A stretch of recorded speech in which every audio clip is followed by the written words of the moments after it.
There are so many questions about what Texas's future could look like in the age of COVID-19. We're talking everything from school reopenings to more business shutdowns. So we wanted to get some answers for you tonight. We have our Jack Fink live in the CBSN studio for a live interview with the governor. Jack? Thank you, Brooke. Governor Greg Abbott in Austin joining us. Thank you so much for your time.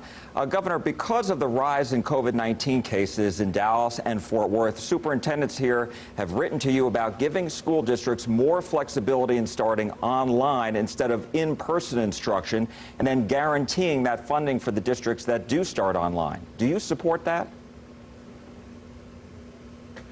I do, and I think that superintendents can expect to hear from Commissioner Mike Morath about this very soon, probably as early as this week, definitely no later than next week, making sure that the Texas Education Commissioner is working hand in hand with the local superintendents as well as teachers to make sure that they will understand that schools can open, but open in safe ways with the level of flexibility built in to make sure that online learning can occur for substantial periods of time, but also knowing this, Jack, and that is so many parents and so many students really want to make sure they are in a classroom with the teacher, with fellow students, if at all possible. But I know that Commissioner Morath will put health and safety of students, teachers, and parents first. So that sounds like a change now, that you want them to have, the school districts to have that flexibility and the funding for that to provide online instruction at the very beginning, at the least.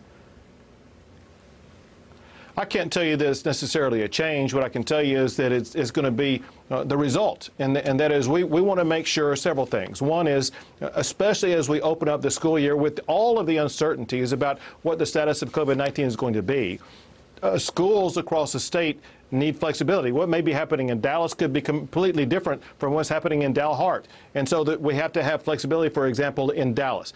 That means maybe beginning the school year will be through distance learning, but it also means that yes, there will be payment for schools, but schools will have to ensure they do satisfy the appropriate number of school days and school hours for their students.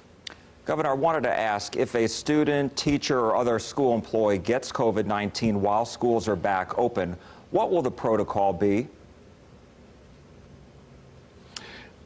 Again, this will be something that Commissioner Morath will be unveiling, but I think it will be along these lines. And that is, if somebody in a school setting tests positive, the school, either the school or the school district, will have the option of being able to close down the school for sanitizing and then reopen it. During the time that it is closed, it would require online learning and education of students during that time period. It's anticipated for this to be a quick turnaround, but making sure that anybody who tests positive will be allowed to remain in a safe situation, not exposing themselves to others until they recuperate, while allowing the rest of the school program to continue. Governor, we asked our viewers for their questions. Here's one. Will you cancel the STAR test this year?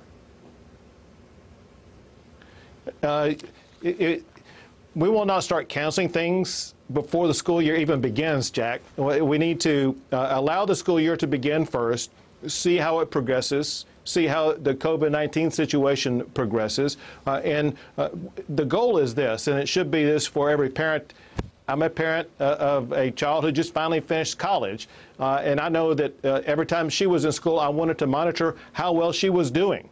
And so these are ways of measuring the progression of a child in their education. We want to make sure we continue to use these tools where possible to make sure that we know that our children are advancing appropriately. Is way too early to determine whether or not the STAR test may not be used this particular year like it was. You know, I issued an executive order this past school year canceling the STAR test for this past school year. And we got to wait and see, Jack, to see what happens in this school year.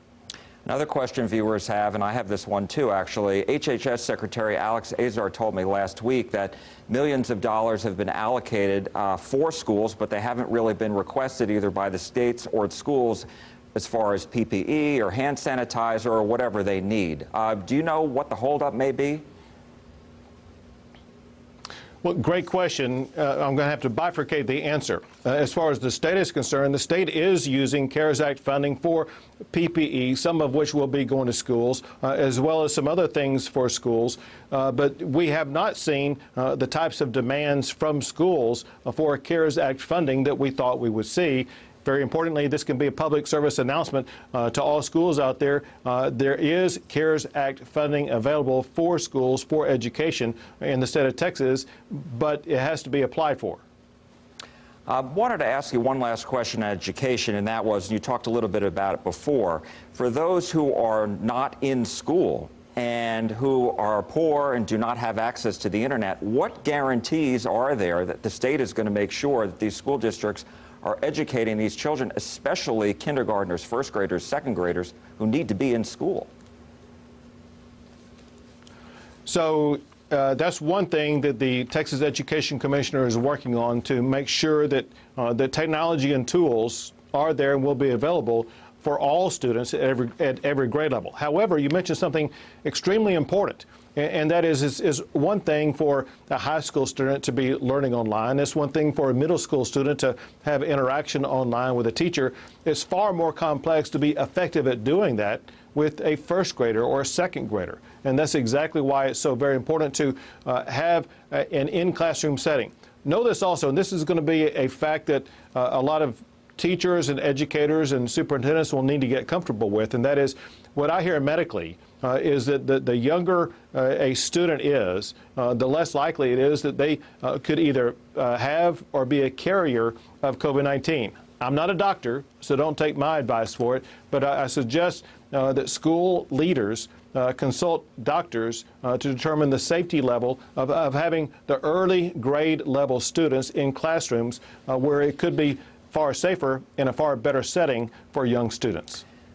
Last Friday, you said if there was not a slow in the spread of the virus, quote, the next step would have to be a lockdown.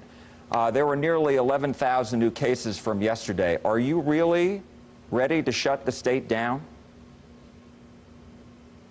Well, Jack, this is not something that you look at in only a few-day time period, because when you look at the actions that I took to shut down bars as well as to require face masks be worn, it's going to take several weeks before you can see the level of effect of that. And so it's going to take several more weeks to see the effectiveness. But I can tell you this, and that is every doctor everywhere says that wearing a face mask is the best strategy that we have to prevent the spread of COVID-19, absent a medical drug that would be able to treat it. The point is very simply this. It's almost like having an immunization. If you have an immunization, you can go out in the public and not have to worry as much about being exposed to COVID, because you should be immunized from it.